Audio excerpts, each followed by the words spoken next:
saat ini penting selamanya. Iman melibatkan kepercayaan pada janji-janji Allah di masa depan dan menunggu penggenapannya. Dalam perjanjian baru, kasih lebih merupakan kata kerja daripada kata benda. Ini lebih berkaitan dengan tindakan daripada dengan perasaan. Panggilan untuk mencintai bukanlah panggilan untuk keadaan perasaan tertentu, melainkan untuk kualitas tindakan. Masalah iman bukanlah apakah kita percaya kepada Tuhan, tetapi apakah kita percaya kepada Tuhan dan kita percaya. Mengasihi Allah yang kudus berada di luar kuasa moral kita. Satu-satunya jenis Allah yang dapat kita kasihi dengan natur dosa kita adalah Tuhan. Kecuali kita dilahirkan dari Roh Allah, kecuali Tuhan menumpahkan kasih kudusnya di dalam hati kita, kecuali Dia membungkuk dalam kasih karunia-Nya untuk mengubah hati kita tidak akan mengasihinya. Untuk mengasihi Allah yang kudus membutuhkan kasih karunia yang cukup kuat untuk menembus hati kita yang mengeras dan membangkitkan jiwa-jiwa kita yang terpuruk. Kristus memberitahu murid-muridnya untuk tidak cemas tentang hari esok, tetapi Dia tidak pernah mengatakan untuk tidak mempertimbangkan hari esok. Pemecahan masalah yang terkait pertimbangan yang cermat tentang efek masa depan dari solusi saat ini. Tidak sampai kita menganggap serius Allah, kita akan pernah menganggap serius dosa.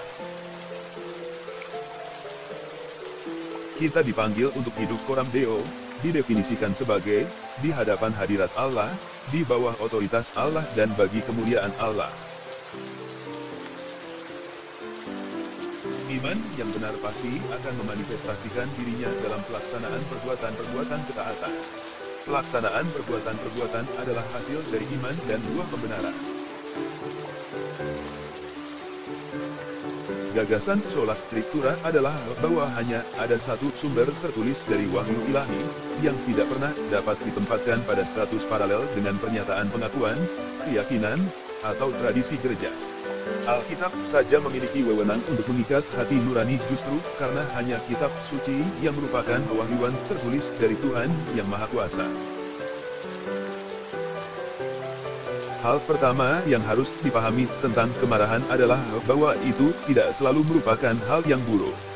Banyak orang, terutama orang Kristen, memiliki gagasan yang keliru bahwa kemarahan secara intrinsik jahat. Akibatnya, mereka merasa bersalah yang tidak perlu. Gagasan bahwa seorang Kristen tidak pernah diizinkan untuk marah adalah mitos iblis yang cenderung menghasilkan kecemasan neurotik. Saya harus berjuang dengan mitos ini hampir sepanjang hidup saya. Tuhan hanya tidak melemparkan pelampung untuk orang yang tenggelam. Dia pergi ke dasar laut, dan menarik mayat dari dasar laut, membawanya ke tepi, menghembuskan nafas kehidupan, dan membuatnya hidup. Kehidupan Kristen membutuhkan kerja keras. Pengudusan kita adalah proses di mana kita adalah rekan kerja dengan Allah. Kita memiliki janji akan bantuan Allah dalam pekerjaan kita, tetapi pertolongan ilahinya tidak membatalkan tanggung jawab kita untuk bekerja. Filipi 2 ayat 12-13.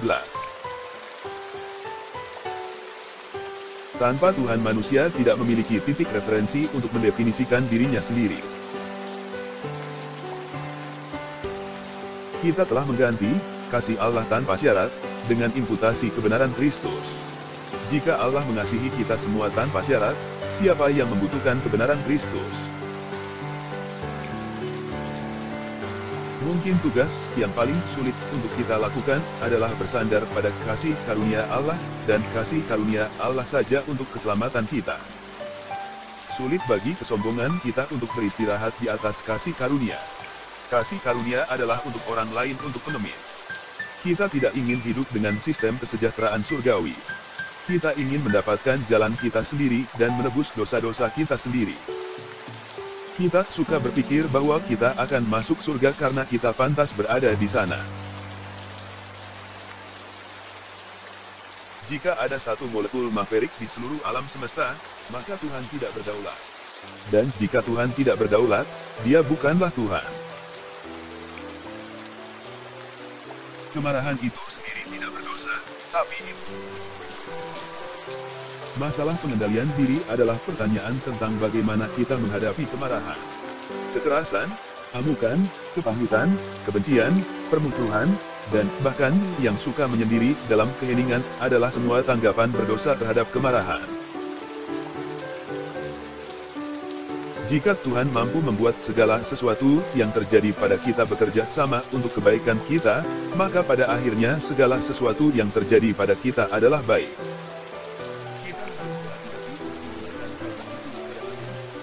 Di bidang duniawi hal-hal yang terjadi pada kita mungkin memang jahat. Namun Tuhan dalam kebaikannya melampaui semua hal ini dan mengerjakannya untuk kebaikan kita.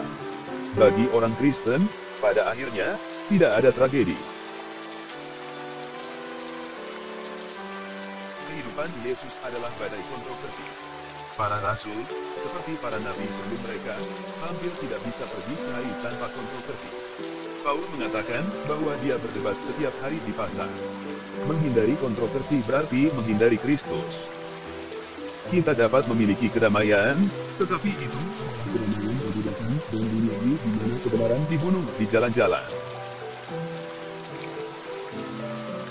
Agar suatu pekerjaan dianggap baik, itu tidak hanya harus sesuai secara lahiriah dengan hukum Tuhan, tetapi juga harus dimotivasi secara batiniah oleh kasih yang tulus kepada Tuhan.